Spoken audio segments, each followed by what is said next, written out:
अस्सलाम वालेकुम। आप देख रहे हैं दुआ का किचन यूट्यूब चैनल। तो आज मैं बना रही हूँ लजीज़ा कुल्फ़ा। तो चलिए स्टार्ट करते हैं लजीज़ा कुल्फ़ा बनाना। तो यहाँ पर ये देखिए दूध मैंने लिया है 1 kg और इसमें मैंने 2 टेबल स्पून मिल्क पाउडर डाले हैं। मिल्क पाउडर से इसका बहुत ही मज़े का फ्लेवर आएगा और इसे मिक्स कर लिया है। अब इसमें मैं डालूंगी मक्खन जो कि मैंने 50 ग्राम के करीब लिया था, वो भी इसमें डाल देंगे और इसे पकाएंगे 15 से 20 मिनट तक और साथ साथ चमचा हिलाते रहेंगे इसका। मिल्क पाउडर आपके लिए ऑप्शन है अगर आप डालना चाहें, क्योंकि मुझे तो बहुत ही मज़े का लगता है जब ये खोया कुल्फ़ा में हम मिल्क पाउडर डालते हैं तो बहुत ही मज़े का टेस्ट आता है, इसलिए मैं ये मिल्क पाउडर इसमें डाल रही हूँ। आपके लिए ऑप्शन अगर आप डालना चाहें।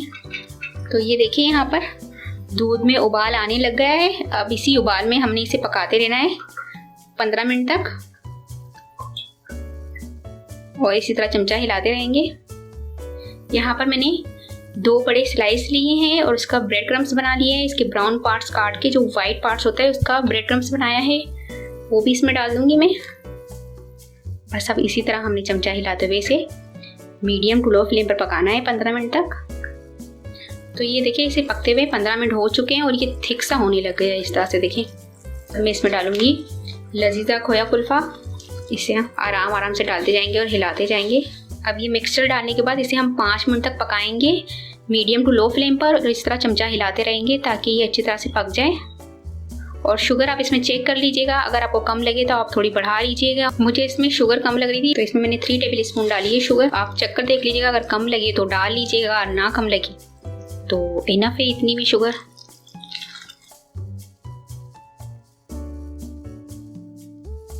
तो ये देखिए ये कितना थिक सा हो गया है, ये देख रहे हैं आप। इस तरह से हमने इसकी थिकनेस रखनी है।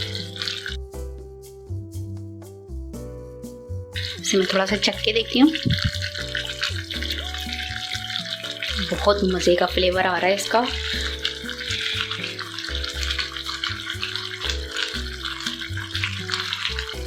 तो आप ये सोचे जब इसे हम ठंडा करके खाएंगे तो ये कितनी मज़े का लगेगा हमारी कुल्फ़ा। तो ये देखिए कितना थिक हो गया है ये।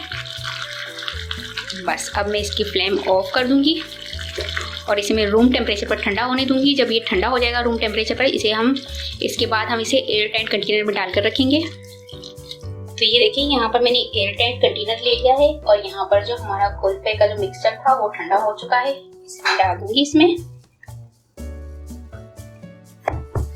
इसे हम फैला देंगे, कवर कर देंगे और फ्रीज कर देंगे 4 से 5 घंटे के लिए। लेकिन 2 घंटे के बाद जब ये ठंडा हो जाएगा तो इसे मैं एक मतलब फिर ब्लेंडर में इसको ब्लेंड कर लूंगी। इसके बाद फिर 4 से 5 घंटे तक फ्रीज कर दूंगी।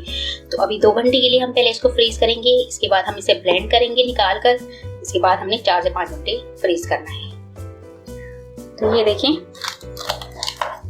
हमारा लजीज़ा कुल्फ़ा बनकर तैयार हो चुका है, ये आप देख सकते हैं। इसे मैंने पहले 2 घंटे फ्रीज में रखा था, फिर इसे ब्लेंडर में ब्लेंड किया था। इसके बाद दोबारा से मैंने इसको इसमें एयरटाइट कंटेनर में डालकर इसे फ्रीज कर दिया 8 घंटे के लिए। तो ये देखिए कितनी अच्छी तरह से ये फ्रीज हो चुका है। अब मैं इसे एक डिश में निकालती हूँ।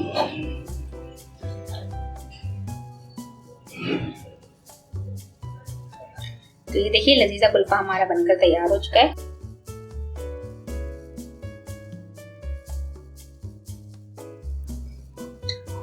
तो ये देखिए लजीज़ा कुल्फ़ा हमारा बनकर तैयार हो चुका है। इतना जबरदस्त सा बना है। वैसे तो इसमें ऑलरेडी बादाम पिस्ते सब कुछ ही मौजूद होते हैं, लेकिन मैं थोड़ी सी गार्निशिंग कर रही हूँ पिस्ते से, बहुत खूबसूरती आती है इसकी।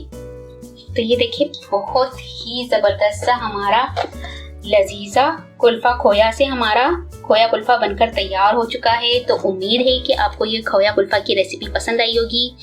इसे ईद पर ज़रूर बनाइएगा और ये बहुत ही ज़बरदस्त रेसिपी है। तो अगर ये रेसिपी पसंद आए तो मुझे कमेंट्स में ज़रूर बताइएगा आपकी कैसी लगी आपको रेसिपी। वीडियो पसंद आए तो प्लीज़ इसे लाइक करें, शेयर करें और अगर आप मेरा चैनल पहली मर्तबा देख रहे हैं तो सब्सक्राइब कीजिए। नीचे दिए गए बेल आइकन को क्लिक करें ताकि मेरी आने वाली नई वीडियो अब तक पहुँच सके। अपना बहुत ख्याल रखिएगा, मुझे अपनी दुआ में याद रखिएगा।